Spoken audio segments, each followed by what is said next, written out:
Mesdames, Mesdemoiselles, Messieurs, Daniel Pilon, chroniqueur, libre penseur, bienvenue à ce direct très spécial du lundi 12 décembre 2022. Je suis en compagnie de nul autre qu'Alexis Cossette-Trudel. Salut Alexis. Salut Dan, ça va bien? Ça va bien toi? Oui, ça va. Ça va comme un lundi soir. Ainsi que, c'est déjà mieux que le lundi matin. Oui, c'est ça. Et ainsi que M. Stéphane Blais. Salut Stéphane Blais, ça va? Ben oui, je suis content d'être avec vous deux, mes chers combattants. C'est très content d'être là ce soir avec Dan Les Pilon. guerriers de la première heure, hein? Ça, Ah je oui, regarde, là. du jour 1, les guerriers du jour 1. Je pense qu'on était les trois, là, le jour 1. Les trois mousquetaires. Les trois mousquetaires. On avait le gun dans les mains, on était prêts. Et là, ce soir, ben, j'ai comme l'impression qu'il faut venir donner un petit coup de pouce à nos amis du Parti conservateur qui font de leur mieux, mais qui n'ont pas la visibilité pour expliquer au public qui ont voté conservateur qu'est-ce qui se passe dans ce parti-là, qu'est-ce qui se passait, qu'est-ce qui s'est passé avant l'élection, pendant l'élection et après l'élection. Donc, on a beaucoup d'informations qui nous ont été données. On a même des témoignages sous serment. On a toutes les preuves qu'il faut pour démontrer que ça ne va pas du tout là, au Parti conservateur. Ça ne va pas du moins pour les membres. Encore une fois, c'est toujours les membres qui sont les perdants. Donc, la population est toujours perdante, puis c'est toujours une petite clique qui tend à s'approprier le pouvoir. Donc, ce soir, je peux peut-être vous dire un peu comment on voyait l'entrevue. On a discuté de ça ensemble. Est-ce que je peux, avant, je vais faire mon intro. J'apprécie que tu as fait la tienne, mais je vais faire la mienne. Vas-y. Moi, je vais dire aux gens que, personnellement, moi, j'ai abandonné en ce qui concerne Éric Duhaime parce que, faisant partie de ceux qui avaient mis l'épaule à la roue sans qu'il nous ait rien demandé, on a envoyé beaucoup d'abonnés adhérer au parti. Samuel Grenier avait parti le bal. Moi, j'avais poussé pendant une couple de semaines, même si après ça, j'étais plus sûr, puis etc. Mais j'ai fait l'effort. Et puis, c'est pas important la quantité exacte d'abonnés qui vient de Samuel Grenier, de Dan Pilon, de Alexis Cossette-Trudel aussi, qui a mis l'épaule à la roue, de Stéphane Blais aussi. Mais il y en a eu beaucoup. Et moi, quand j'ai vu que Duhaime, même à la dernière fin de semaine, ne voulait pas donner d'entrevue, mon adjointe a tout fait. Elle est allée le voir à Pointe-Claire, elle l'a supplié et puis elle s'est fait repousser par ses bras droits, bras gauche. Donc, j'ai compris que c'était pas mon homme. Je savais que j'aurais ma réponse à la fin et la suite des choses. Fait que moi, c'est réglé ce dossier-là. Mais le public a le droit de savoir et maintenant, tout le monde a gratté et vous arrivez avec des éléments qui sont très troublants. On va les mettre sous forme de questionnement, mais c'est des faits. Comme tu dis, il y a des témoignages sous serment, donc c'est pas rien. Et puis, je te laisse continuer l'introduction, Stéphane. Ben, on va découvrir ce soir. Alexis veut rajouter. Alexis, tu peux peut-être rajouter ta Ben non, mais c'est comme toi, Dan, on s'est rendu compte, on a poussé le Parti conservateur. Moi, j'ai essayé aussi d'une certaine façon de le pousser de façon indirecte afin de ne pas nuire, c'est-à-dire que les médias auraient pu dire, ben, regarde, les complotistes appuient les conservateurs, etc. Fait qu'on l'a fait d'une façon indirecte, mais on s'est rendu compte, c'est-à-dire qu'Éric Duhaime est arrivé à la tête du mouvement contestataire, à la tête de l'option politique du mouvement contestataire. Hein, il y a un mouvement social, il y a aussi un mouvement politique qui est arrivé à la tête en captant, en utilisant tous les bons mots-clés pour que les gens adhèrent. C'est-à-dire qu'il nous a fait adhérer à son parti politique et finalement, on s'est rendu compte à la mi-campagne qu'il avait complètement abandonné les thèmes, il a changé de sujet, il a changé de vitesse et il est allé parquer, stationner notre pouvoir politique dans une voie de garage. Il nous a amené nulle part politiquement. Et cette campagne-là, je vais terminer là-dessus, cette campagne-là, c'était finalement un référendum sur la gestion de la pandémie. Et c'était facile de faire tomber ce gouvernement-là qui avait menti et abusé de la population. Éric Duhaime avait tous les éléments clés pour faire tomber le gouvernement. Il y avait toutes les statistiques, il y avait tous les chiffres, il y avait les chiffres de RINFO-COVID, de l'INSPQ, il y avait les chiffres par exemple, le texte de Patrick Provost, de l'Université Laval. Il avait tout en main pour faire tomber ce gouvernement-là qui avait menti et abusé, et il n'a rien fait avec ces informations-là. Il avait comme la feuille de route pour défaire ce gouvernement-là et il l'a simplement jeté aux poubelles. Il n'a rien fait. Et on est pogné avec un gouvernement majoritaire de la CAQ, principalement parce que Éric Duhaime est resté silencieux, il n'a rien voulu faire, des informations qu'il avait pour faire tomber ce gouvernement-là. Alors, on ne peut pas blâmer les Québécois pour avoir réélu la CAQ. Les Québécois n'ont juste pas eu accès à l'information qu'Éric Duhaime aurait dû sortir durant la campagne. On blâme les Québécois, on dit les Québécois sont niaiseux, ils ont voté pour la CAQ.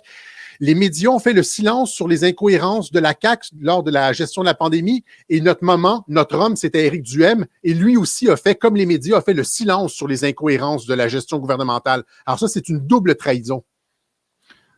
Stéphane, je vais te demander, quand tu parles pas de fermer ton micro, il y a comme une espèce de bruit de fond en arrière. J'ai fait un test, j'ai coupé ton micro et ça s'est mis à bien aller. Alors, juste quand tu parles pas, sauf que là, tu peux le garder ouvert. Parce que je vais te demander, parce que là, c'est sérieux, mesdames, messieurs, ce soir, c'est parce qu'on a des éléments probants. Il y a des témoignages, il y a des trucs là qui sont des... On a 3 témoignage sous serment. C'est très troublant. Alors, vas-y, Stéphane, tu peux lancer le bal, peut-être en suivant ton plan de match de façon à ce qu'on ne s'écarte pas. Là. Alors, dans le fond, avant l'élection, pendant l'élection et après l'élection, il faut se poser la question, y avait-il des gens dont on n'est pas au courant, qui étaient dans l'entourage immédiat d'Éric Duhaime pour le conseiller? La réponse, c'est oui. On a 3 témoignages sous serment. On aurait pu en avoir 10, mais on en a 3. Et parmi les 3 témoignages sous serment, on a le président de comté d'Arthabasca, qui est Joël Daigle, qui va se joindre à nous et qui certifie ce qui va être dit. Je peux les mettre à l'écran à l'instant, les témoignages? C'est correct avec toi? Écoute, oui, vas-y, mets-le.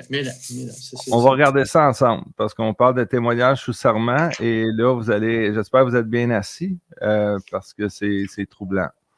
OK, alors la personne on va nommer la personne, là, puis après ça, on pourra faire jouer la vidéo, si c'est nécessaire, que j'ai tourné avec Julie Lévesque. Donc, un des personnages clés qui, lui, est caché à la population, mais qui conseille Éric Duhaime et qui fait le ménage présentement. On l'a vu, il y a un article qui est sorti dans le journal Le Devoir.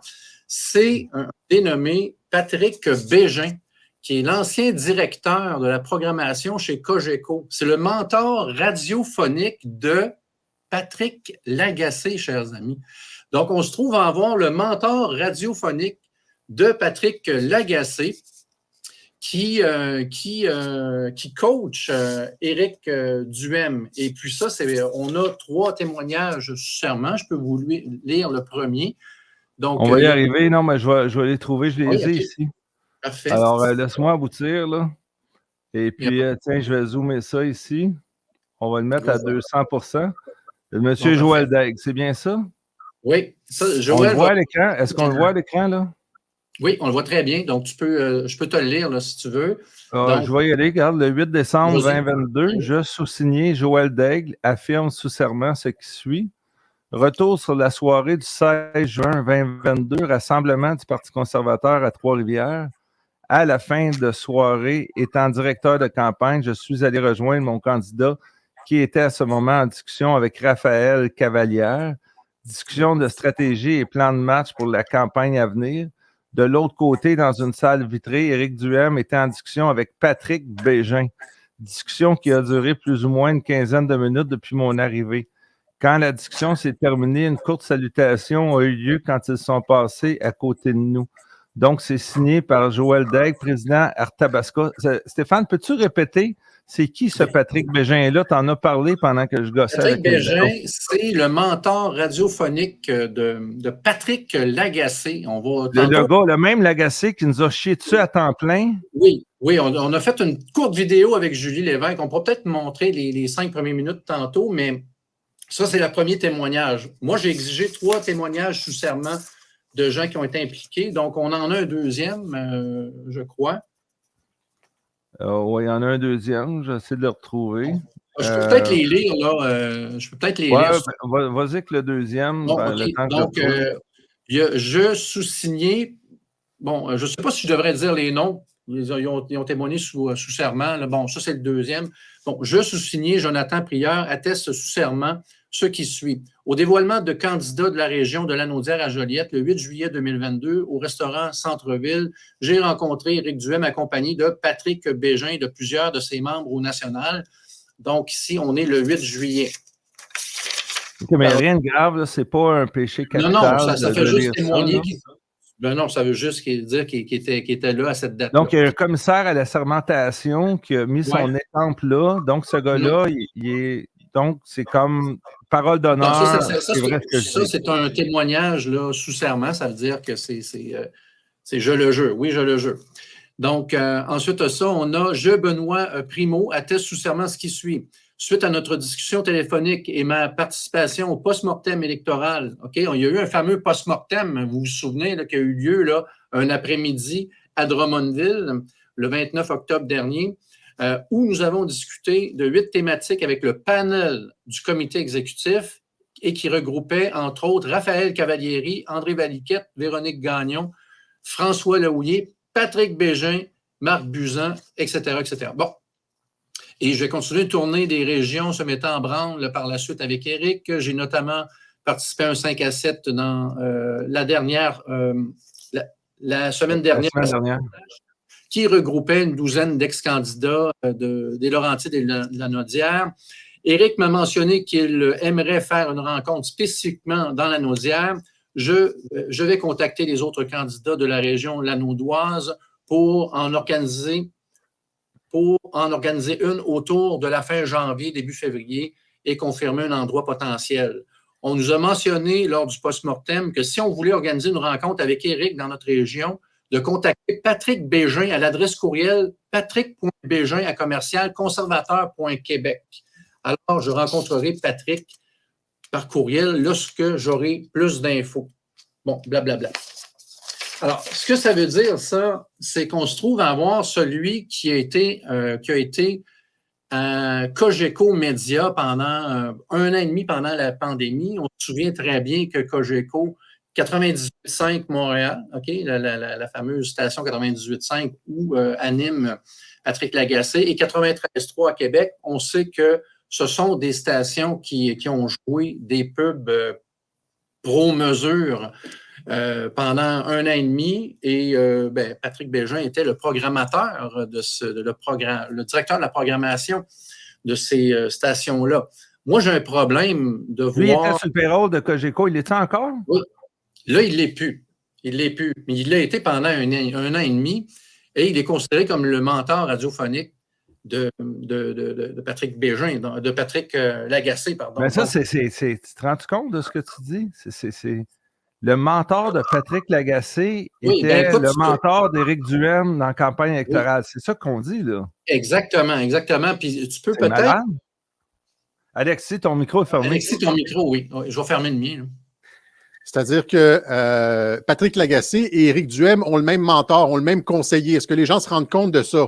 Demandez-vous pas pourquoi, après ça, quand Éric Duhem va au micro premièrement, il se rend au micro de Pat Lagacé facilement. Il nous refuse nos entrevues, mais lui se rend au micro de Pat Lagacé. Puis, tu sais, c'est comme chumé. Parce que les deux ont le même mentor. Et après, demandez-vous pas pourquoi il ne parle pas de certains sujets et pourquoi il obtempère quand Pat Lagacé lui demande des choses comme lui passe des commandes et il dit oui, là. C'est parce qu'ils ont le même mentor, les deux. Tu sais, c'est la même organisation. Non, mais c'est malade. Je suis estomaqué, là. Sérieux, là. Ben, écoutez, moi, ce que je vous suggère, les messieurs, là, c'est prenons le premier 5 minutes de l'entrevue que j'ai fait avec Julie Lévesque. Il y a des photos de Lagacé et de son mentor, Patrick Bégin. Une entrevue, je pense, la semaine passée avec Julie?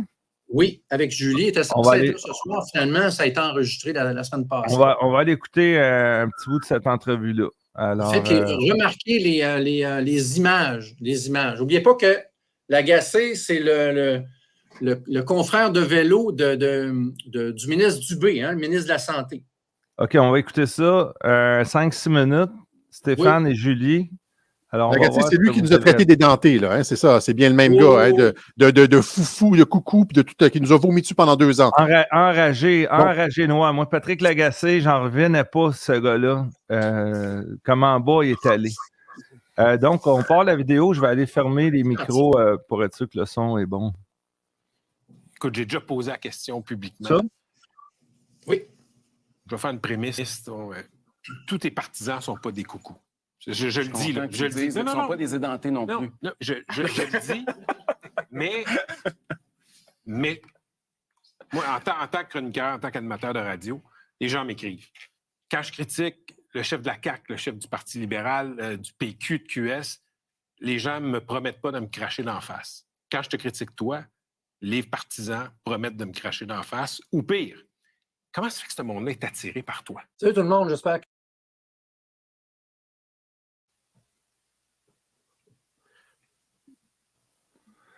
C'est juste plus fort que moi, les gars. C'est juste plus fort que moi, OK? La réponse à ça, la réponse à ça, c'est que comment ça se fait? Je veux dire, Patrick Lagacé, c'est lui qui a commencé à cracher sur les gens. Pourquoi Duhem n'a pas répondu à Lagacé? Pat, c'est parce que tu vomis sur nos membres depuis 2 ans. C'est ça la réponse facile, mais Duhem, il est comme là, il ne répond pas. Fait que c'est comme un boxeur qui baisse sa garde et qui prend les coups et puis qui ne donne jamais de réplique. Il est là pour prendre les coups puis se coucher. C'est ça, finalement. Les gars, on va dire bonjour à un type qui vient d'apparaître, monsieur... Joël Daigle. Je suis en gros plan, là. Je vais faire apparaître monsieur Joël Daigle. Salut, Joël. Bonsoir à tous. Ça va bien? Oui, quand même, merci. Good. À toi, Joël, c'était où tu es le président de Arthabasca, c'est ça?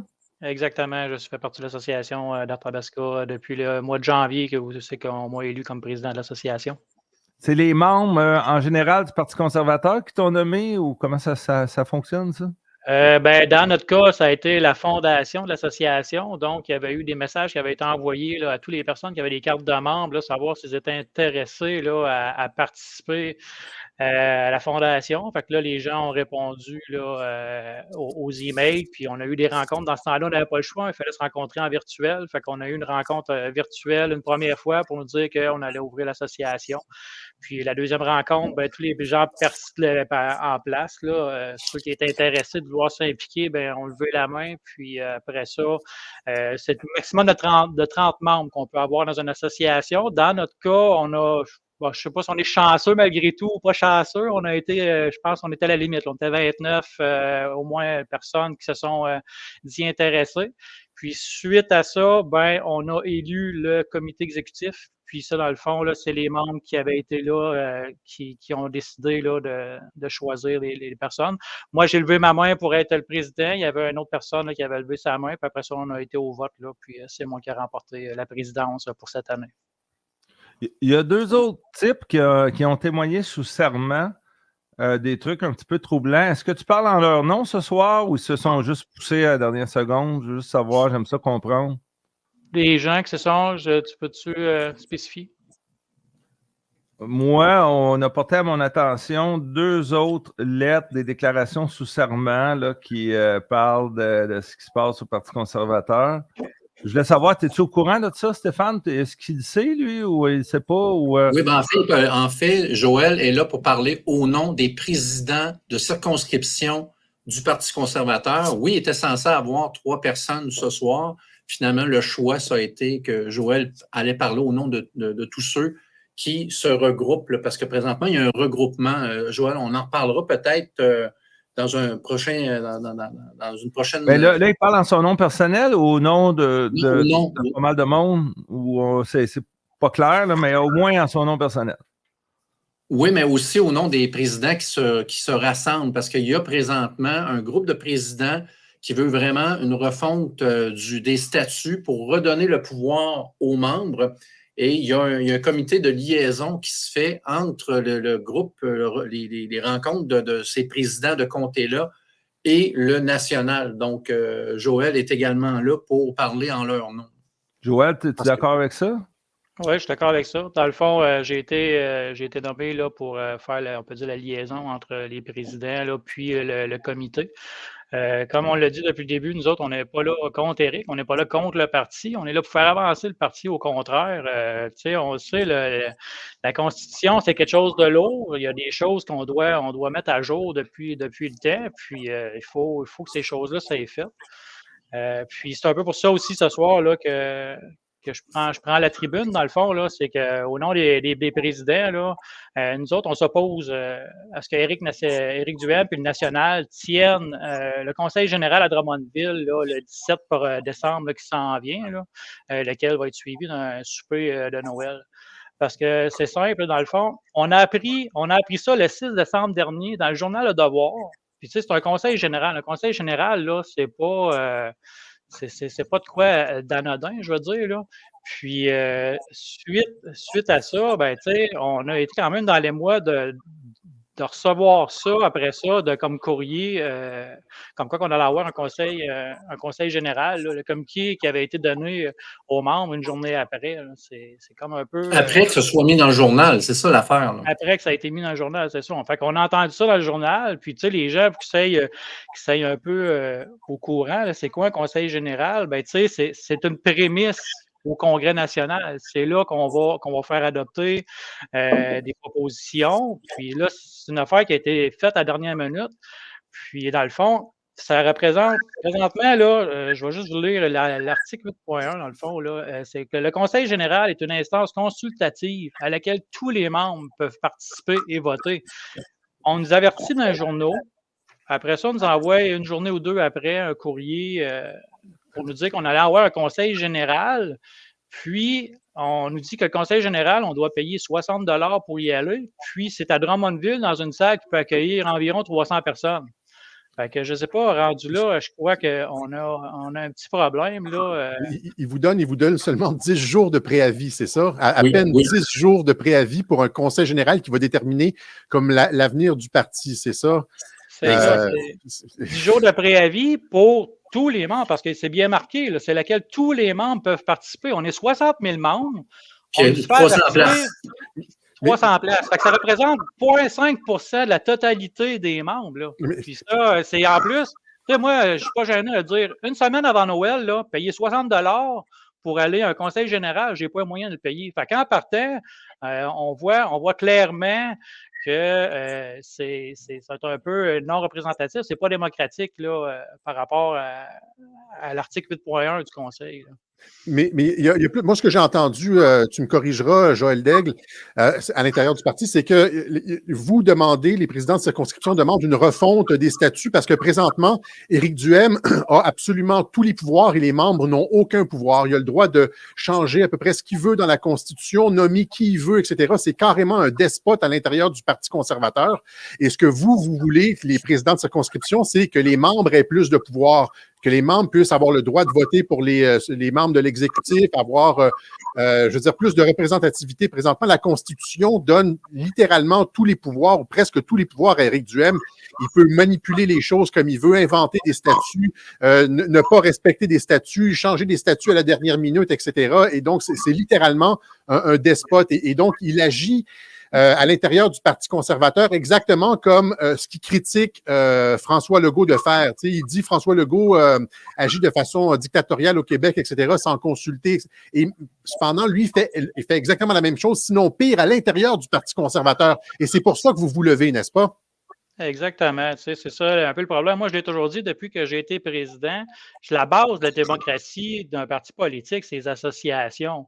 Puis si les associations ne peuvent pas se permettre de parler, si on est rendu qu'on se fait, dès qu'on arrive pour parler, on se fait dire « Ah, mais là, tu ne devrais pas parler, fais attention, tu sais, ça peut être de la diffamation », c'est là qu'à un moment donné, on vient qu'à avoir un problème. Puis tu sais, quand le groupe des présidents a été formé, c'était justement pour faire une refonte de la Constitution, pour revisiter chaque point, puis dire, OK, ça, est-ce qu'on est d'accord, ça, on n'est pas d'accord? Puis, tu sais, depuis le début, là, on n'a aucun appui, là, autant du national que d'Éric Duhem face à qu'est-ce qu'on fait. Puis même que je pourrais dire un peu que c'est le contraire, là. On pense là, surtout là, que c'est justement là, que ils vont un peu à l'encontre parce que, tu sais, nous autres, on a eu un post-mortem des présidents, puis, tu sais, si ça ne serait pas été de ce mouvement-là, on n'aurait pas eu de post-mortem des présidents. Les présidents ne seraient pas rencontrés. On a de la difficulté encore là à se rencontrer. Il y a des gens qui ne veulent pas venir parce que souvent, ils se font dire de carrément quitter pas le parti, mais de quitter leur présidence. Je me suis fait moi-même offrir à 2 reprises de m'en aller comme président, mais moi, j'ai trop de choses à donner pour le Parti conservateur pour pouvoir quitter présentement. effectivement. Là, ça commence à ressembler à un parti dont on s'est servi pour concentrer le vote de la résistance. Et puis, maintenant qu'il a ramassé ses 500 quelques mille votes et l'argent qui vient avec, point de vue de rentrée de fonds mensuelle, ben là, c'est ciao, bye. On fait le ménage des coucous, comme ils disent à l'antenne de Patrick Lagacé. Donc, il y a quelque chose qui est très nauséabond là-dedans. Avant d'écouter Alexis et Stéphane là-dessus, j'aimerais ça t'entendre 30 secondes, une minute là-dessus, Joël. Ben, bon, première des choses, tous les noms blasphématoires que peu importe peut dire, je me dissocie carrément de ça. Là, je veux dire, j'ai une tête sur les épaules. Je suis capable d'aller chercher les deux côtés un peu de la médaille puis de me faire une propre opinion. J'étais là pour faire avancer le parti depuis le début. Je suis encore aujourd'hui. Puis, tu sais, dire que là, on veut vider le parti. Effectivement, c'est ça que je vois. C'est dans mon comté, dans mon association, c'est pas rose qui se passe. Là. Moi, je peux vous parler de censure, de diffamation, d'intimidation, puis je peux vous dire que présentement, le national cautionne ça. Là. Fait que là, j'ai un problème. Là. Quand on essaie d'avoir des discussions, puis qu'on se fait revirer de bord, puis on se fait carrément dire, tu sais ce qu'on en pense de ça, puis que là, on essaie de prendre le contrôle de nos assemblées générales annuelles pour justement reformer les associations, soit avec les candidats, avec des membres qui sont plus pro-Éric, j'ai un problème. Là. Mais c'est pas vrai qu'on est une base de tous ces noms médiocres que je pourrais dire. Là. On est du monde bien intelligent qui a une tête sur les épaules. Puis malheureusement, c'est vrai que malgré les emails qu'on reçoit d'Éric, comme celui qu'on a reçu aujourd'hui, là, qu'il veut se rendre à 70 000 membres, ben, il y a une purge qui est à se faire à l'interne, mais c'est pas une purge de tous ces noms. C'est une purge de toute personne qui voudrait dire comment ça s'est passé dans le parti depuis déjà plusieurs mois. Là. Parce que là, c'est très troublant. Alexis, comment tu vois ça, toi, l'ascension du Parti conservateur, puis après ça, bye-bye, les coucous? Je pense que c'est clair que si on a écouté Éric Duhem, à partir du moment où il est arrivé à la chefferie du Parti conservateur jusqu'à l'élection, son thème principal, et les journalistes le lui reprochaient, c'était les mesures sanitaires.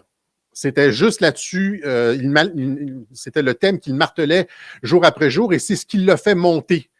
Et c'est ça qui a fait aussi l'adhésion des gens. Comme je l'ai dit, cette campagne électorale-là, c'était censé être un référendum sur la gestion sanitaire du gouvernement, les mensonges, les exagérations, les manipulations, l'intimidation du gouvernement face à la population, etc. Or, qu'est-ce qu'Éric Duhem a fait? Il est arrivé là, il a capté notre pouvoir politique parce qu'on avait un potentiel énorme de pouvoir politique. Hein. On avait comme 20, 22, 23, peut-être même 25% de la population qui avait énormément de critiques face au gouvernement. On avait un potentiel de pouvoir politique énorme. Ce qu'Éric Duhem est arrivé là, ce qu'Éric Duhem a fait, c'est qu'il est arrivé, il a capté ce pouvoir politique-là en utilisant des mots qu'on voulait entendre. Il a essentiellement fait des fausses représentations et il nous a emmenés dans une voie de garage. À la mi-campagne, il a arrêté de parler. Dans les débats, il a décroché aucun coup de poing solide au gouvernement face à sa gestion sanitaire, etc. Finalement, il a castré notre mouvement. C'est ça qu'il a fait au final, Éric Duhem. Et là, maintenant qu'il a atteint un certain bassin de vote qui lui donne des revenus de la part du gouvernement, il se débarrasse de sa base encombrante. Ceux qui ont vu, comme Joël Daigle et d'autres, les Jonathan Prieur et d'autres, ceux qui ont vu à l'intérieur du parti, moi j'ai entendu des trucs très troublants aussi, hein, c'est-à-dire que le national faisait littéralement du sabotage pour empêcher les candidats de gagner dans les circonscriptions. Et donc, ce qu'on a vu à l'extérieur, l'effondrement d'Éric Duhem ou le fait qu'il ne s'attaque pas réellement au gouvernement, il y a des gens à l'intérieur du parti, des présidents de circonscription, qui ont vu la même chose à l'intérieur du parti. Donc, c'est une double trahison. Il a trahi le mouvement de ses électeurs à l'extérieur du parti et à l'intérieur du parti aussi, il a mis des bâtons dans les roues. Finalement, on se retrouve avec un mouvement qui avait un potentiel énorme, qui se retrouve nulle part, castré, etc. Et là, lui part avec l'argent du gouvernement, fait un nettoyage de sa base et va se représenter avec une coquille vide ou un nouveau parti dans 4 ans aux prochaines élections. On s'est fait avoir. Les gens doivent comprendre qu'on s'est fait avoir par Éric Duhem. Parce qu'il ne faudrait pas que la résistance se retrouve en grande quantité dans un parti comme c'est le cas Et là, on s'en débarrasse. Donc, Exactement ça. On avait un pouvoir politique énorme et il était censé avoir des représentants du mouvement contestataire à l'Assemblée nationale. Et tout a été fait pour qu'il n'y ait aucun représentant du mouvement contestataire à l'Assemblée nationale, tant dans la stratégie électorale d'Éric Duhem, dans son discours de sa présentation lors des débats, que dans les manœuvres à l'intérieur du parti. Il a tout fait pour que notre mouvement n'ait aucun représentant à l'Assemblée nationale. Et c'est pour ça que je l'ai appelé traître. Les gars, on va aller écouter la 5-6 minutes de Stéphane Blais avec Julie Lévesque. Que je vais peser sur play. Je vais fermer nos micros parce que c'est assez pertinent comme entrevue. Je vais peser sur play. Que vous allez bien. Alors, ce soir, si vous êtes présent, on sait qu'on est diffusé sur plusieurs plateformes de plusieurs influenceurs. C'est que c'était le moment d'agir puisqu'on observait, on prenait des notes et puis là, c'est le moment de dévoiler plusieurs éléments. Et le but de la soirée, c'est de faire le lien entre les médias mainstream, également les chroniqueurs des médias mainstream, Éric Duhem et bien sûr le Parti conservateur, les membres du Parti conservateur. Donc, on va commencer tout de suite. On va mettre la table. Vous ne connaissez peut-être pas le nom de Patrick Bégin, qui est un ancien chef de la programmation chez Cogeco. Donc, c'est lui qui a engagé Patrick Lagacé. Il est même qualifié de mentor dans un article. Il a engagé également Éric Duhem à l'époque. Il a engagé Jonathan Trudeau, le chroniqueur, l'analyste politique que vous connaissez. Alors, on va faire les liens là, avec le Parti conservateur, Cogeco, les chroniqueurs et Éric Duhem ce soir.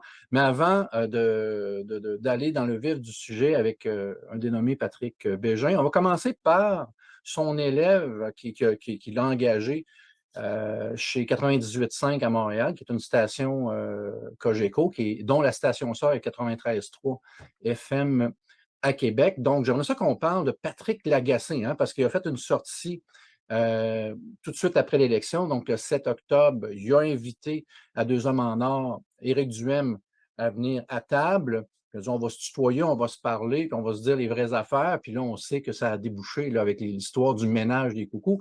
Bon, il n'ira pas là. On va parler d'un article, parce que les coucous et les radicaux, là, selon Patrick Lagacé, là, sont qualifiés avec des grosses étiquettes. Mais on va voir qui est Patrick Lagacé. C'est quoi le fond de Patrick Lagacé? Puis il nous l'a écrit à la veille du jour de l'an en 2021, le 31 décembre, si ma mémoire est bonne, dans un article « Sortir le casque de fer ». Puis je pense que c'est super important de ne pas prendre à la légère cet article-là. Donc, je vais te laisser la parole, Julie Lévesque, puisque tu avais intervenu, toi, à l'époque, sur ce dossier-là. Oui, en fait, écoute, je ne sais pas si tu permets que je partage mon écran. J'ai souligné des petits trucs, là. Parce que cet article-là, ça nous a tellement choqués, et je n'étais pas la seule à être choquée de cet article-là, que je suis allée voir la police pour faire une plainte pour propagande haineuse, avec 2 autres personnes. Et tu ne seras pas surpris d'apprendre que la police n'a rien fait. Le policier, en fait, je veux dire, il a passé 50 minutes à essayer de nous convaincre de ne pas porter plainte. Et finalement, il nous a dit, vous pouvez porter plainte, mais ça ira nulle part. Donc, on n'a pas voulu perdre notre temps. On s'est dit, on va faire autre chose. Mais juste pour rappeler aux gens, ça va être difficile, là, je vous le dis. Patrick Lagacé a été vraiment un élément clé de la propagande haineuse au Québec, de la division, un promoteur de la vaccination et du passeport vaccinal. OK? Et là-dedans, ça, c'était vraiment le paroxysme de toute sa propagande haineuse de 2020-2021. C'est hallucinant. Moi, j'avais fait un sondage, et un sondage là, sur les médias et la propagande haineuse et le harcèlement et l'intimidation. Et c'est cet article-là qui était revenu le plus souvent. OK? Et là, on dit ici, il dit, nous aurons donc un couvre-feu 2.0 qui va traiter tout le monde de la même façon, vaccinés comme non vaccinés. En partant, il fait, c'est ça, une division dans la société. Les antivax font suer depuis l'hiver dernier. Regroupe tous ces gens-là qui ne sont pas vaccinés comme étant des antivax. Pourquoi est-ce impossible de leur interdire l'accès à l'espace public à ces gens-là? Ces gens-là. Regarde, quand on dit à ces gens-là, c'est comme ces merdes-là. C'est ça que ça veut dire. C'est comme de la vermine. Ça, en passant, c'est dans la presse, c'est ça? Dans la presse, oui. OK. 31 Oh, décembre, tout à intéressant. Puis fait. la presse laisse Lagacé écrire des trucs comme ça, puis les commanditaires ne s'insurgent pas. Non, Continuons. Continuons. continuons. Pourquoi les antivax sont-ils traités comme les vaccinés? Hein? C'est ce que ma gang, celle des Québécois de bonne foi, se Ça demande. perd un peu, hein, ma gang. C'est Ben, comme écoute, un c'est gourou, là hein. où je vais en venir. C'est Ouais, là où je vais en venir. Première chose, ça, c'est de la propagande haineuse. Deuxièmement, ce que Patrick Lagacé fait là, en parlant de sa gang à lui, là, c'est tout à fait typique des agissements d'un gourou. Je vais en venir là dans 2 secondes. Mais je veux juste vous rappeler, rappeler aux gens ce que Patrick Lagacé a suggéré. Hein? Ces gens-là, non vaccinés, trouvent le moyen de se réunir et de s'infecter. Je veux dire, Ouais. c'était très clair dès On le est comme de la début. vermine, là. Oh oui, vraiment. Je veux dire, Ah, entre ben, ça, ouais. puis la propagande haineuse contre les Juifs en Allemagne, hein, qui disait que ces gens-là étaient des crottés, Ouais, qui oui. infectaient les gens, il Oui. n'y a pas une grosse différence. Hein. Oui. Bon, Stéphane, on fait un fast-forward ou... Oui, non, mais écoute, ça donne un petit peu le ton, OK, de Y a-t-il d'autres celui. choses de très pertinent qu'il faudrait aller écouter Ben, plus loin? non, c'est correct. On peut. Il y a Jonathan Trudeau aussi, qui est un pro-vax, qui a été recruté par On va juste faire un petit fast-forward pour voir ce que vous des gens, dites là, oui. rendu à 8 minutes. Tu sais. Et voilà. Ainsi, bon, on parle de l'arrêt Kingstra, surtout, qui laisse entendre qu'un discours haineux nie toujours des droits fondamentaux. Au fur et à mesure que la majorité devient insensible aux répercussions des propos haineux, on peut craindre que certains membres de la société expriment par leur conduite leur rejet des membres du groupe vulnérable. Donc, c'est exactement ça. Et là, on parle de ces attaques peuvent prendre la forme de mesures discriminatoires, d'ostracisme, de ségrégation, d'expulsion et de violence dans les cas extrêmes de génocide. Ben là, Dans les la cas prochaine étape, extrêmes c'était de pas mal ça. génocide. Bien sûr, ces gens-là, donc Patrick Lagacé et plusieurs chroniqueurs chez Cogeco, et bien sûr, on parle de Cogeco aujourd'hui, mais Journal de Québec, la presse, etc., ont pris le risque volontaire de nous mettre dans le coin et vraiment, ça aurait pu être dangereux pour nous autres, là. OK? Ah, carrément! C'est ça, on appelle ça de l'extrémisme. Alors, moi, quand Lagacé reçoit à son émission Deux hommes en or Duhem, puis qu'il lui fait qui fait la morale, là, qu'il doit faire le ménage, et que Duhem ne réagit pas au terme coucou, hein, c'est comme, ouais, il y en a des coucous, mais c'est pas tous des édentés. Il a dit ça, c'est pas tous des édentés. C'est pas ça que.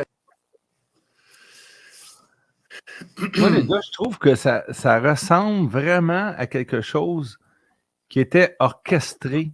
Donc, Lagacé et compagnie qui nous chie dessus à temps plein et Duhem fait le plein de complotistes, de résistants, de conspirationnistes. Et après ça, ils veulent achever le travail après l'élection. Je rêve-tu ou ça C'est peut dur à ressembler à croire, ça, Alexis? Joël? En C'est dur à fait, croire. Mais moi, personnellement, avec tout ce que je vois, tout ce qui s'est passé dans mon association depuis le mois de la fin juin, aujourd'hui, j'ai pas le choix de dire que oui, malheureusement. je veux juste peut-être mentionner que Joël, qui est un élu de circonscription, a osé faire des requêtes au national et on lui a enlevé l'accès au Nation Builder. Donc, il n'y a pas accès maintenant comme élu, président élu de circonscription, il n'a plus accès à ses membres de circonscription. On lui a tapé ses doigts. Pas gentil, Joël. Écoute, Donc, ils sont en train de te montrer la sortie, là, Joël. C'est un peu pour ça que tu es là, c'est ça? Un On va élu, dire ça, là. là. C'est un élu. Il manque la sortie depuis un bon petit bout. Si vous allez voir dans la Constitution, nous autres, on a envoyé, dans le fond, une résolution de conflit au Bureau national, puis ça a été une fin de non-recevoir. Pourtant, encore là, on a toutes les preuves, que ce soit des preuves écrites, des preuves audio, des preuves vidéo, où c'est que la personne avoue qu'elle a fait de la diffamation pour des choses qui sont venues à ses oreilles, puis que le national se dise, ben, regarde, tu sais ce qu'on en pense de ton 18.1.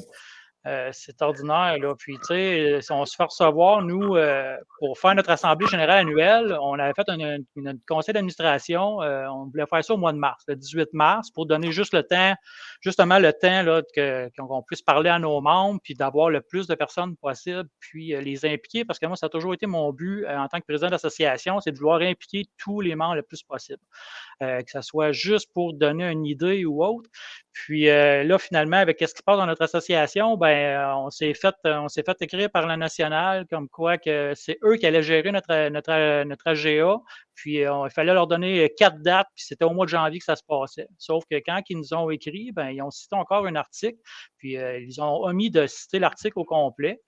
Puis quand je leur ai écrit pour leur dire, vous avez oublié un petit bout de l'article, puis vu que vous avez oublié ce petit bout-là qui mentionne quand même que ça prend une pétition là, du 3e des membres de l'association, nous, on va faire notre AGA au mois de mars comme prévu. Puis on s'est fait réécrire que je ne comprenais pas bien l'article 6.5 tel que mentionné. Puis suite à ça, c'est une journée après ou 2 au maximum, je suis arrivé pour justement pouvoir aller voir là, un membre, là, savoir s'il était renouvelé, puis j'ai plus accès du tout à la chaîne Twitter. Quand tu dis le national, là, c'est vraiment eux autres qui mènent? On va se parler franchement, là, c'est comme ça que ça fonctionne? C'est comme ça que ça fonctionne. Les Bégin, le fameux Bégin qui est le mentor à l'Agacé, est-ce qu'il fait partie de ces meetings-là? Ça, c'est une bonne question. Je ne suis pas au courant en tant que simple président. En tant que simple président, nous autres, notre constat avait été flagrant dans notre post-mortem. D'ailleurs, si vous me donnez juste 5 minutes, on avait fait un texte là, que j'aimerais ça que les gens qui nous écoutent puissent savoir, puis les gens de mon association, si ça ne vous dérange pas. Vas-y fort. Fait que je vous lis. Nous, le comité des présidents, nous nous opposons au choix d'Éric Duhem et du National de vouloir tenir le 17 décembre prochain un conseil général à Drummondville, lequel sera suivi d'un traditionnel souper de Noël. Ayant appris le 6 décembre dernier dans le journal Le Devoir que nous allions avoir un conseil général à cette date, cela a créé un grand émoi à l'ensemble des membres du parti.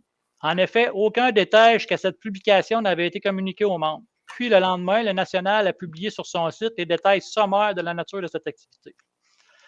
C'est uniquement le 8 décembre dernier que le chef a communiqué l'invitation à l'ensemble de ses membres. Nous croyons que cette façon de faire est irrespectueuse envers sa base et démontre un certain mépris envers ses membres.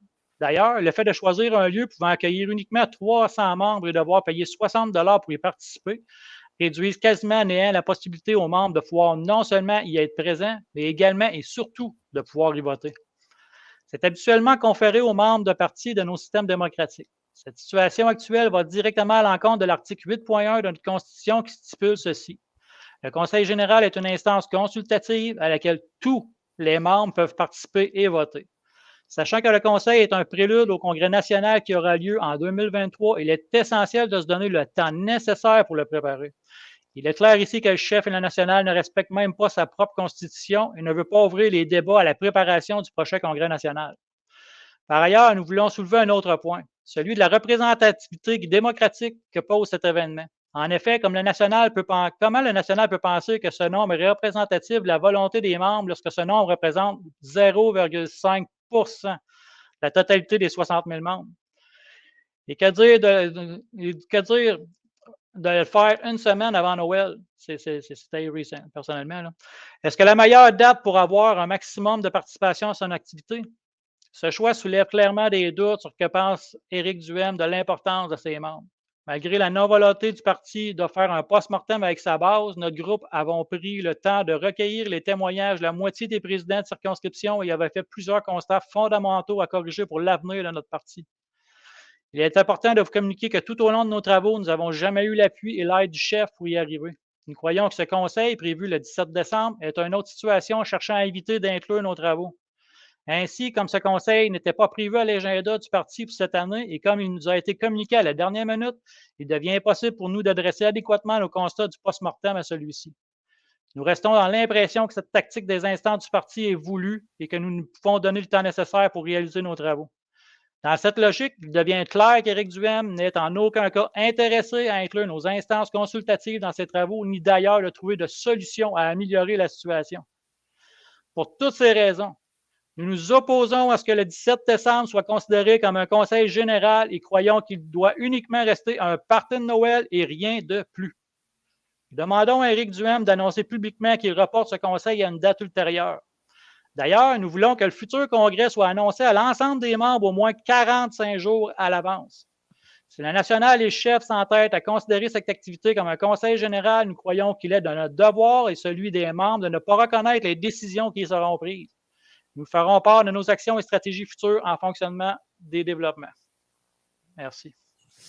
Ça dit un peu en gros. Tu sais, nous autres, on a eu le post-mortem des présidents, c'était unanime ce qui s'est dit. Ça représentait un peu ce que moi-même j'avais vu depuis le mois d'avril. Vous n'étiez pas juste 2-3, là, Joël. Là. Vous n'étiez pas juste 2-3, là. Non, dans l'ensemble, c'est une cinquantaine de présidents. Puis, il faut penser que les 125 circonscriptions présentement ne sont plus représentées par tous. Il y a des associations qui n'existent plus présentement. Là. OK, c'est qu'il y a comme plus que la moitié des présidents restants qui sont un peu du même avec toi. Oui, tout à fait. Ce qu'il faut dire aussi, là, c'est que c'est pas. Là, il semble complètement ignorer la constitution du parti, mais c'est pas nouveau avec Éric Duhem à l'intérieur du Parti conservateur. Là. C'est-à-dire qu'on voyait des trucs comme il violait littéralement les statuts du parti, même avant la campagne, en imposant des candidats contre l'avis du CA de circonscription lors de la campagne électorale, c'est-à-dire que le CA de circonscription, qui est lui-même mandaté pour déterminer qui sera le candidat, se faisait imposer un candidat par l'exécutif d'Éric Duhem et il n'avait pas le choix que d'accepter. Ça, c'est contre les statuts. Et il y a une longue liste comme ça de statuts du parti qui ont été violés, brisés par Éric Duhem, qui agit littéralement comme un despote à l'intérieur du Parti conservateur. Moi, j'aimerais ça, peut-être, Daniel. Ma caméra, je vais changer de caméra, continuer. Ferme-la, puis rouvre-la, Dan. Je vais en ouvrir un autre. Je vais ouvrir l'autre. OK. On va t'attendre. Alors, je suis revenu, c'est juste un petit peu plus flou. Daniel, moi, j'aimerais ça, peut-être, juste l'extrait de. C'est quoi, que pense Éric Duhem du droit de vote des gens en général? Il y a un petit extrait. Ouais, ben, celle-là est capotée, man. Oui, bien, fais juste jouer l'extrait sur le droit de vote. Mesdames, messieurs, vous en reviendrez pas. J'espère vraiment que vous êtes bien assis. Voici ce qu'il pense. C'est en quelle année que ça s'est fait? Ça s'est dit, ça? Ça, c'est en 2017. Il jasait avec Drainville. Alors, je vais aller chercher ça. Son ami Drainville, un autre ami d'Éric Duhem. Ouais. Écoutez bien ça. Écoutez bien. Attends une minute. Je vais juste y arriver avant. Là. Il faut que je suis pas... Il est ici. Duhem, Drainville. C'est au tout début, oui. Bon, ben, je vais fermer vos micros, les boys, pour être sûr qu'on ne manque rien.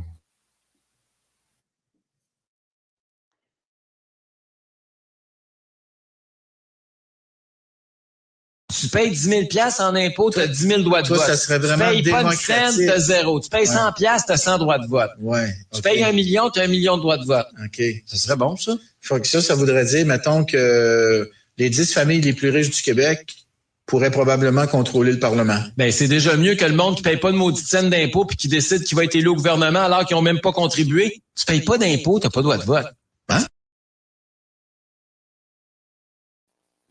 Les gars, honnêtement, je suis estomaqué. Est-ce que je rêve? Alexis, sérieux, là, comme. Sérieux, là, comment tu te sens quand tu entends ça, Alexis? Ben, je veux dire, il prend. Ça correspond à ce qu'on voit de sa gestion à l'intérieur du Parti conservateur, c'est-à-dire que tout est concentré, c'est une concentration du pouvoir. Là. C'est ça, c'est à ça qu'il croit.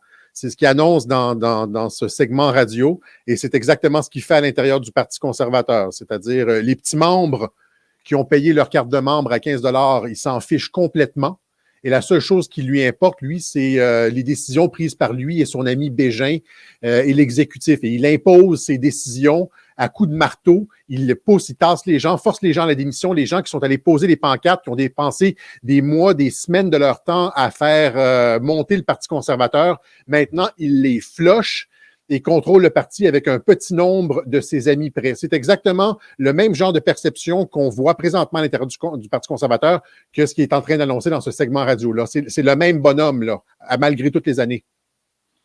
Mais il jouait un jeu tout ce temps-là, Stéphane Blais?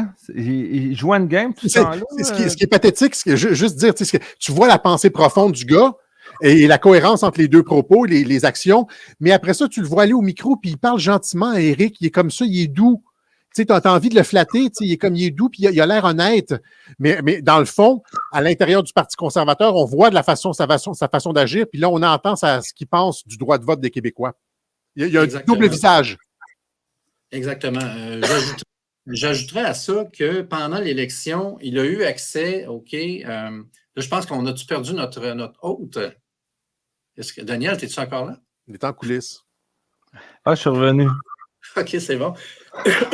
En fait, je voulais juste mentionner que pendant l'élection, OK, encore une fois, on voit que Patrick Bégin était dans les parages et on a trouvé ça quand même assez étrange. Puis il y a le fameux Cavalieri aussi qui, lui, prenait les messages puis il ne retournait jamais les messages. Hein. Il les captait et puis toutes les demandes ou tous les documents qui pouvaient aider le Parti conservateur, c'était toujours bloqué à Cavalieri, qui se trouve être la tête de Duhem. En fait, il y a deux éléments, même trois, que Duhem a eu en main. OK? Puis c'est mort dans l'œuf lorsque c'est envoyé. C'est la possibilité d'utiliser l'interrogatoire de Maître Manolé, OK? L'interrogatoire du gouvernement. Puis c'est super important. Je veux juste faire une petite synthèse. Vous savez, à la Fondation, on est très, très proche du juridique, justement, et même on aide financièrement dans ce dossier-là. Il y a eu un interrogatoire du docteur Patricia Hudson, qui est une médecin spécialiste en santé publique et en médecine préventive, qui travaille à l'INSPQ, l'Institut de la santé publique du Québec. Et elle confirme sous serment que l'INSPQ n'a jamais été sollicité pour conseiller un ministère de la Santé et des Services sociaux pour la mise en œuvre de la fameuse obligation vaccinale chez les employés du secteur public. Donc, ça, témoignage sous serment. Ensuite, il y a Dr Reynaud, OK, qui se trouve à être la conseillère principale du directeur de la santé publique, qui a été interrogée. Elle dit on n'a aucun enregistrement de nos discussions avec le directeur de la santé publique et le gouvernement et le cabinet du ministre. On n'a aucun écrit qui a laissé des traces avec le gouvernement. Et même, elle fait foi qu'en janvier 2021, que le comité d'éthique en santé du Québec a recommandé à ce qu'il n'y ait pas de l'avant, que le gouvernement n'ait pas de l'avant avec la vaccination obligatoire pour les employés, puisqu'il n'existait aucune étude démontrant l'efficacité de l'ARN, le messager, contre la transmission de la COVID. Ça, c'est marqué dans l'interrogatoire et Éric Duhem pouvait cuisiner Legault avec ces documents-là et ni vu ni connu. On a mis ça a été mis sous le tapis et puis c'est un courriel du 14 septembre qui a été envoyé justement par un organisateur dans Rousseau.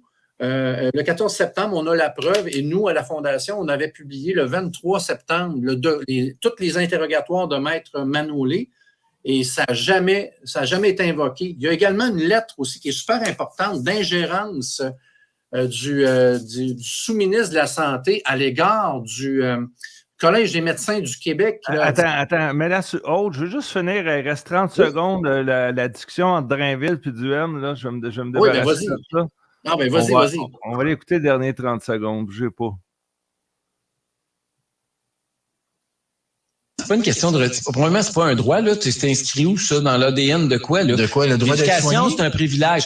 Tous ces services-là, c'est un privilège qu'on a. Ben, il y a plein de monde sur la planète qui n'ont pas ça. C'est pas un droit pour tous les êtres humains du monde. C'est pas de fermer les régions, c'est fermer la région. Parce qu'il y a une région au Québec qui est particulièrement dépendante de l'État, puis ça fonctionne pas, puis il y a beaucoup trop de distance, puis il y a trop peu de population. Je m'excuse de te le dire, Nathalie, puis qu'il n'y a pas assez de ressources locales pour pouvoir justifier les subventions qu'elle a. Mais arrête de demander au reste du Québec de la faire vivre. C'est juste ça qu'on vous demande. Donc, on est de retour ici. Attendez un instant. Et il parlait de la Gaspésie. Là. Donc, Stéphane, tu as une belle lettre de La santé publique s'adresse un gros bonnet de la santé publique ou une grosse bonnet de la santé publique qui est écrit au président du Collège des médecins. Oui. Puis, tiens, en fait, à rappeler aux membres du Collège des médecins qu'avec le fait qu'ils vont rendre la vaccination obligatoire pour le personnel de la santé, de faire attention à la façon dont ils allaient prescrire des exemptions. En réalité, là, ils envoient un message de faire très attention que ça va être sous la loupe, puis avertissez vos membres de ne pas être... Là, on va la lire, la lettre, là. Ça va à peine. Oui, bien, vas-y. Duhem, il a ignoré ça, lui. Il a ignoré ça, mais il l'avait entre les mains. Elle est datée du 17 septembre 2021 et on a la preuve qu'elle était sur le site du ministère de la Santé et c'est une ingérence directe de la sous-ministre de la Santé à l'égard de la pratique des médecins qui savent comment prescrire des exemptions lorsque ces exemptions-là sont demandées. Là, je pense que c'est dans l'interrogatoire de Maître Manoulet. Non, t'es correct. Oui, c'est beau. Oui. Le 17 septembre, M. Mauril Gaudreau, lui, c'est le président du Collège des médecins, Gaudreau. Oui. C'est celui qui... José Doyon, c'est la sous-ministre adjointe. Donc, on va lire ça avec plaisir. Je vais commencer, tiens, premier paragraphe. Nous tenons d'abord à vous mentionner que nous sommes heureux de constater que les médecins adhèrent majoritairement au principe de la vaccination obligatoire chez le personnel de la santé et des services sociaux à titre de mesure pour favoriser la santé et la sécurité de la population, mais également du personnel du réseau de la santé et des services sociaux, le R3S. À cet effet, nous souhaitons sensibiliser et solliciter la vigilance de vos membres concernant des demandes potentielles d'attestation médicale découlant du refus de la vaccination chez certains employés du R3S. Nous profitons également de la présente pour vous informer des orientations qui seront transmises aux établissements. C'est que le ministère de la Santé monte ses muscles au Collège des médecins. Oui, il est en train de dire, écoutez, là, on va vous montrer, OK, on sait que vos médecins, ils savent comment ça marche, la patente, mais on va vous les réitérer pour s'assurer que les billets du médecin, là, que ça va être très, très, très, très serré. Donc, on va checker ça de façon très, très serrée. Ça, c'est expliqué un petit peu plus loin. Là, dans la on rajoute, depuis l'annonce de la vaccination obligatoire le 7 septembre dernier, plusieurs établissements ont porté à notre attention que certains employés du R3S comptaient demander à leur médecin traitant un certificat médical contre-indiquant la vaccination ou prescrivant un arrêt de travail. Exemple, anxiété, stress, peur du vaccin, allergie, immunosuppression, maladie chronique. Et ce, afin d'échapper aux mesures prévues au décret à venir, dont notamment la réaffectation ou le retrait du travail sans solde. Ça semblait les contrarier, je crois. Bien que nous respections le jugement clinique des médecins traitants et que nous sommes conscients du contexte particulier, nous devons nous assurer que les prestations d'assurance salaire soient versées en respect des critères cliniques et administratifs prévus aux conventions collectives. D'ailleurs, les services de santé et sécurité du travail, ainsi que leurs médecins désignés, seront très vigilants lors du dépôt de pièces justificatives médicales liées à la vaccination. C'est de la menace, là. C'est des menaces, carrément. Hein? Mais oui, c'est quoi? On le sait, ça, que ça va être sous surveillance.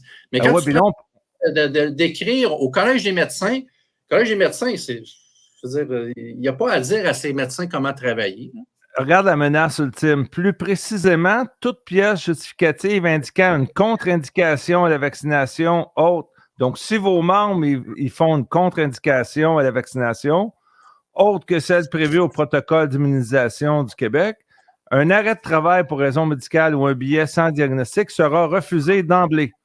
Pour les diagnostics qui découleraient d'un stresseur lié à la vaccination, les équipes de santé et sécurité au travail analyseront rigoureusement chaque dossier et pourraient demander, le cas échéant, aux médecins traitants de fournir davantage de justifications médicales ou toute autre information additionnelle. Nous sollicitons donc votre collaboration à très court terme pour sensibiliser vos membres face à ces potentielles nouvelles demandes. Il est primordial pour le M3S et le R3S de prendre les mesures nécessaires pour préserver la cohérence dans l'application de cette nouvelle mesure et d'assurer le respect de la notion d'invalidité telle que prévue aux conventions collectives. Nous nous rendons disponibles pour une rencontre, le cas échéant. Veuillez agréer, Monsieur le Président, l'expression de nos sentiments les meilleurs. Donc, qui a fait ce job de bras-là? La sous-ministre adjointe Josée Doyon, avec des copies conformes à Leboulier. Il me semble qu'on le connaît, lui. Vincent Lehouillier, c'est le fils du maire de Lévis, ça. C'est le fils de Gilles Lehouillier. Et un questionnement qui vient de me popper en tête, est-ce qu'il serait parent avec le dénommé François Lehouillier qui se trouve être dans le triumvirat décisionnel? Là. Tu sais, je veux dire,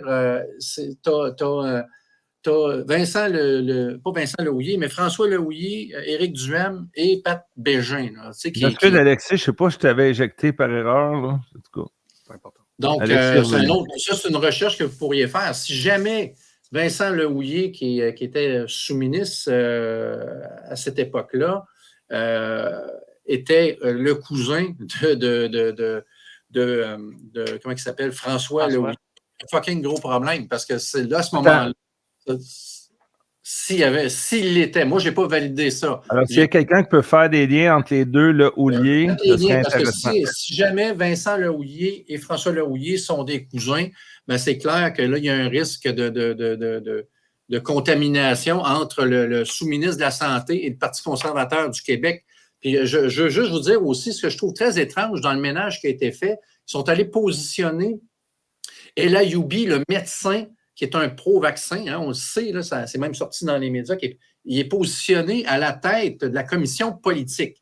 Donc, tu mets un médecin qui est muselé, qui n'a pas le droit de parler par son ordre professionnel à la tête de la commission politique du Parti conservateur, tu es certain, OK, que tu viens d'enchasser, OK, un statu quo sur la contestation possible des mesures sanitaires parce que le président de la commission politique n'a pas le droit de parler contre les mesures sanitaires, sinon il va être radié. On le sait, c'est comme ça que ça fonctionne. Tu parles contre les mesures, tu vas en comité de discipline, puis après ça, tu es sanctionné. Donc, ils sont allés mettre à la tête de la commission politique El Ayoubi. Okay? C'est incompréhensible. Encore une fois, là, c'est compréhensible dans son incompréhensibilité. Rien ne va plus. Là. Je veux dire, là, moi, ce que je recommande aux gens, c'est de ne pas baisser les bras. C'est-à-dire que le premier segment, c'était un win-win, c'est-à-dire que le mouvement sur le terrain était capté par le politique. OK? Il y avait après ça, c'était la préélection. Tu sais, je veux dire, on pourrait dire que Duhem, et c'est un win-win parce que le parti qui n'est pas Duhem a quand même 530 000 votes, est financé. Il y a un potentiel de développement sur 4 ans. Donc, moi, je pense que la première partie, c'est un win-win entre la base qui a décidé de faire dériver le vote des gens qui étaient déjà sur le terrain vers le Parti conservateur. Mais maintenant, on est nez à nez et c'est vraiment le peuple qui veut défendre les droits et libertés de leurs enfants contre un petit clic qui veulent usurper le parti. Puis vraiment, Attends. C'est le peuple qui veut défendre la liberté de leurs enfants contre la clique Lagacé, Bégin, Duhem. Exactement. Il faut le dire comme ça. Là. Je veux dire, c'est essentiellement, on reproduit ici, à l'intérieur du Parti conservateur, exactement ce qu'on a vécu à l'extérieur dans la rue. C'est-à-dire, c'était le peuple contre la petite clique de la CAQ qui essayait de nous enlever des droits. Et là, c'est exactement la même chose. On est encore une fois dans la même situation, que c'est le peuple qui veut défendre la liberté de ses enfants contre Bégin, Duhem, Lagacé. Mais Lagacé, il ne fait pas du vélo avec avec du B, ça. Donc c'est la locomotive, là, tu sais, fait que t'as comme... c'est pas juste un trio, là, Alexis. C'est pas juste un trio. Dubé, Lagacé, Bégin, Duhem. Voilà c'est ce qu'il y a finalement... ce contre quoi on se bat, là. Les gens doivent... Tu sais, ceux qui nous traitent de fous, là... puis de semer la division à l'intérieur du parti parce qu'on se pose des questions sur la performance d'Éric Duhem, mais il y a des raisons pour lesquelles Éric Duhem a merdé autant que ça. En fait, il n'a pas merdé du tout. Il fait partie d'un pattern qui part de Dubé, Lagacé, Bégin, Duhem. C'est pas... Puis de toute façon, ça a été créé. L'arrivée d'Éric Duhem au Parti conservateur, est-ce que c'était déjà prévu qu'il y aurait un mouvement de résistance? On va envoyer tous les résistants là, puis tous leurs plans, parce qu'eux sont capables de réfléchir longtemps d'avance, en tout cas les mondialistes. Mais eux, c'est des apprentis mondialistes ou en tout cas, ils écoutent des règles. Est-ce que c'était tout C'est évident, Dan, c'est évident à partir du moment où est-ce que tu as une personnalité semi-publique qui s'en va, comme mettons à l'Assemblée nationale avec des drapeaux, qui fait des conférences de presse, puis qui dit littéralement tout ce que nous voulons entendre, qu'il allait avoir un mouvement de coagulation autour de lui. C'était certain, ça, qu'il allait capter, puis qu'on était bien content qu'ils disent la vérité aux journalistes. Le truc, c'est qu'il a capté notre vote comme ça en disant ce qu'on voulait entendre. Puis après ça, quand c'était le temps de dire ces mêmes choses-là à l'ensemble de la population québécoise pour que les gens réalisent, il s'est tu. Il n'a plus rien dit. Il n'a donné aucune des données de l'INSPQ, du texte de Patrick Provost, de Réinfo COVID Québec, etc., de sorte que la population n'a jamais eu accès à ces informations-là et qu'on n'a pas été capable de faire élire des personnes du mouvement contestataire à l'Assemblée nationale. Joël Daigle, j'ai envie de t'entendre. Là. Est-ce que tu es blasé d'Éric Duhaime? Est-ce que tu es pour le changement? Est-ce que tu te considères dans tes petits souliers? Est-ce que. Moi, en passant, je veux te féliciter, puis pas pour ton courage, parce qu'on l'a entendu souvent, nous autres, Alexis, Stéphane et moi, etc. Je pense qu'il y a une question d'authenticité là-dedans. Il y en a qui pissent dans leur culotte facilement et c'est pas ton cas. Je m'excuse avec l'expression québécoise. Fait que bravo, mais quant à être là et être debout, dis-nous donc ce que tu en penses. Est-ce qu'on est dû pour un nouveau chef au Parti conservateur? Est-ce qu'ils vont piper les dés et ça ne se fera pas selon les règles de l'art? Comment tu vois ça? Si ça continue comme ça, Éric va rester. De toute façon, vous l'avez tous entendu, Éric a dit qu'il était là pour 8 ans. Fait que c'est le roi Éric présentement. Est-ce qu'Éric va se réveiller? Est-ce qu'on est dû pour un changement? Moi, personnellement, encore la semaine passée, à la réunion des présidents, j'ai encore donné mon appui à Éric. J'ai encore donné mon appui au national, mais je leur ai dit, tu sais, c'est normal de se poser des questions, puis c'est normal de se remettre en doute. Moi, je ne suis pas fâché qu'on ait fait 13 oui, c'est dommage lorsqu'on en est rendu. Oui, on peut être en beau maudit de ne pas avoir fait notre 21 mais on se pose des questions puis on veut des réponses. Puis si on n'a pas de réponse, ben après ça, qu'on ne vienne pas pleurer qu'il y ait un mouvement qui décolle. Est-ce que je veux qu'Éric se tasse, qu'il prenne sa décision, mais je ne te sens pas très rebelle. Là. Tu dis que tu lui as donné ton appui. Moi, ça me donne un petit frisson dans le dos. Là. Je te comprends, oui. C'est que dans le fond, là, tu sais, les membres, depuis le début, quand on parle aux membres, là, sont tous « Ah, mais Éric a fait une belle job, Éric si ». Fait que, tu sais, y aller front. Moi, personnellement, je vais donner mon avis personnel, je ne parlerai pas des autres. Là. Est-ce que je veux qu'Éric se tasse puis son équipe autour se tasse? Oui, parce que ce qui s'est passé dans mon association, puis je le dis, j'ai vécu de la censure, nos membres ont vécu de la censure dans un parti qui se dit de liberté d'expression, où ce qu'un gars qui passe à TVA en disant des mots, puis ouais, le go, se fasse dire par Éric, ah, ben, tu sais, il a le droit de s'exprimer. Mais un membre ici qui fait juste s'exprimer parce qu'il veut donner de son temps, puis qu'on le tasse, puis qu'il se fasse censurer, puis qu'après ça, qu'on ait des gens qui fassent de la diffamation, puis que c'est prouvé, puis que je reçois indirectement de l'intimidation. On enseigne à nos enfants à dénoncer l'intimidation, puis moi, je me fais dire depuis le mois de juin de fermer ma gueule. Fait que, tu sais, c'est que je veux comme pas trop frapper les membres directs d'en face, on peut dire, tu sais, péjoratif, là. Mais personnellement, est-ce qu'Éric doit partir en date d'aujourd'hui? C'est oui, surtout avec ce qu'il a fait avec le Conseil général. C'est inacceptable. J'ai fait, tu sais, je veux dire, j'ai fait 4 ans de politique active, puis j'ai jamais vu ça dans les 4 ans. Là. Des congrès, j'en ai fait, des congrès jeunes, des conseils généraux. C'est toujours dit à l'avance, puis ça donne le temps aux membres de vouloir justement y aller. On se souvient qu'Éric, c'est entre 2 et 3 000 personnes, les derniers rassemblements qu'il a fait. Là, il fait un conseil général qui est pour les 62 000 membres dans une place de 300 personnes en chargeant 300 $. C'est-tu normal? Non, c'est pas normal. Fait que oui, rendu là, effectivement, tu sais, en partant, il faut un vote de confiance, mais surtout, il faut que les membres réalisent que lorsqu'on en est rendu aujourd'hui, c'est pas normal. Puis si on en est rendu là, c'est que ça soit volontaire ou involontaire, l'incompétence, c'est qu'à un moment donné, l'incompétence doit être tassée. Moi, j'aurais été incompétent de même, ben c'est plate, mon boss me met dehors demain matin. C'est pas de l'incompétence. Y a-t-il un congrès prévu là, avec des élections pour le chef? Là, on parle de vote 2023. De confiance. En 2023? En 2023, là, ça s'ostinait pour savoir si c'était en avril, c'était en octobre, tout dépendait du dernier congrès qu'il y a eu. Là, finalement, les dernières nouvelles qu'on a eues, c'est à quelque part en 2023. On ne parle pas d'un nébuleux vote de confiance, on parle d'une élection à l'interne. Là. L'élection, ça serait au Congrès national qu'il y a un vote de confiance, c'est que les membres peuvent voter pour donner leur appui ou non à Éric. Et aux membres du BEN, du Bureau exécutif national. Là.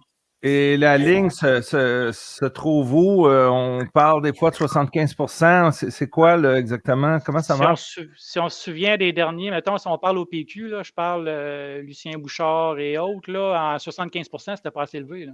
Fait que, pour M. Duhem, qui a élevé à quoi 98% de votation, moi, personnellement, s'il passe en bas de 80%, c'est dehors. Là. Je veux dire... Non, il n'y a pas 80, c'est clair. Alexis, ton dernier propos de la journée, c'est le fun de discuter, mais je veux t'entendre. Est-ce qu'il y a des choses qui n'ont pas été dites, que tu as envie de dire, qui t'ont échappé? Juste dire comme ça que oui, ça... pour des personnes à l'intérieur du parti, ça a l'air peut-être décourageant parce qu'il y a juste comme 2-3 personnes qui sont en train de prendre toutes les décisions, écraser tout le monde et violer la démocratie à l'intérieur du parti. Sauf qu'il faut se rappeler que ce parti-là a été construit par les membres et que ce parti-là appartient aux membres et que c'est pas vrai que c'est sur les 60 000, là, il y en a comme probablement 30-40 000, si c'est pas plus, qui sont vraiment insatisfaits puis qui voudraient comme, qui ont vu ce qui s'est passé. Moi, je veux dire, tu sais, Joël, tu dis, genre, les membres sont, ah, Éric, etc. Et moi, les courriels que j'ai reçus, puis les commentaires sous les vidéos de membres après l'élection qui disaient, je déchire ma carte de membre, je suis tellement déçu d'Éric Duhem, je veux plus rien savoir, le traître, etc. C'était par centaines, Et donc, je dis à ces gens-là, ne perdez pas confiance. Ce parti-là, ce parti-là nous appartient. Il y a un combat à mener pour la prochaine année. Et c'est pas vrai qu'on va abandonner ces 30-40 000 membres du Parti conservateur insatisfaits à la volonté de 2-3 personnes qui contrôlent l'exécutif. Alors, il y a un combat entre c'est comme ce qu'on a vécu contre le gouvernement Legault. C'est un combat de la rue. Du citoyen ordinaire contre l'establishment qui essaye de nous opprimer, puis ça se passe à l'intérieur du Parti conservateur. Alors, on démissionne pas, on reste là, puis on mène le combat pour 2023. Je seconde, Alexis, tout ce que tu as dit. Stéphane Blais, mot de la fin. Je seconde. C'est un parti qui a été investi, ça, le Parti conservateur? C'est plus le petit parti où il n'y avait pas grand monde. Je réitère que, OK, bon, on le sait là, que les gens sont allés dans la rue en 2020-2021 grâce au fait que les anciens citoyens au pouvoir, que sont Alexis, Dan Pilon, Stéphane Blais et compagnie, on a travaillé très fort tout de suite à les mettre dans la rue puis à faire des mobilisations, des veilles collectives, des recours légaux. Et on sait que pour avoir une chance d'aller à l'Assemblée nationale, il faut que tu aies une couverture médiatique. On le savait, quand Duhem a dit qu'il y avait un intérêt pour la chefferie du Parti conservateur, on savait que ses chances d'être élu étaient très élevées et que ça allait probablement capter l'attention de ses confrères des médias. Ça a été le cas. Moi, j'appelle ça un win-win jusqu'au 4 octobre. Donc, on ne pouvait pas faire autrement au niveau de la captation politique que d'appuyer Éric Duhem, même si on disait qu'on se pinçait le nez. Maintenant, on est rendu là. OK? Je veux dire, ceux qui se pinçaient le nez, j'en faisais partie, je disais, je me pince le nez, il faut voter conservateur. OK? Dan Iri, mais c'est ça qu'on faisait pareil. Personnage. OK? Maintenant, on est rendu là. Moi, ce que je dis aux gens, c'est que si vous pensez là, que ce combat-là, vous allez l'avoir facile, là, ben, je vous annonce que c'est jamais facile. Puis que c'est l'heure vraiment de prendre une bonne respiration puis d'être derrière les Joël Degg de ce monde là, qui aujourd'hui font face à la musique, vont se faire encore plus intimider. Il faut être derrière eux et parce que le parti n'appartient pas au chef.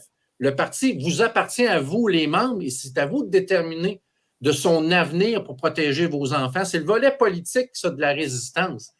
Est-ce que vous voulez le laisser entre les mains d'une petite clique qui ont le pied dans la porte pour une carrière médiatico-politique? La réponse, c'est non. On savait que Duhem avait le pied dans la porte. Il y a des bons contacts. D'ailleurs, quand tu commences à avoir des fleurs de Mario Dumont, pose-toi des questions. OK? Là, je veux dire, le flirting est pas mal entamé. Puis ça, c'est un signe de se réveiller. On vous a donné également des indicateurs ce soir de ce qui se passe avec qui est la garde rapprochée d'Éric Duhaime. Bien, c'est à vous de grogner, puis c'est à vous de garder votre carte de membre puis d'envoyer des messages que vous voulez avoir un vote de confiance en 2023. Donc, je ne sais pas que ça va avoir lieu quand, mais baissez pas les bras parce que c'est ça qu'ils veulent que vous baissiez les bras. Il y a trop. Oui. Il y a trop un beau potentiel, il y a trop de bon monde dans ce parti-là.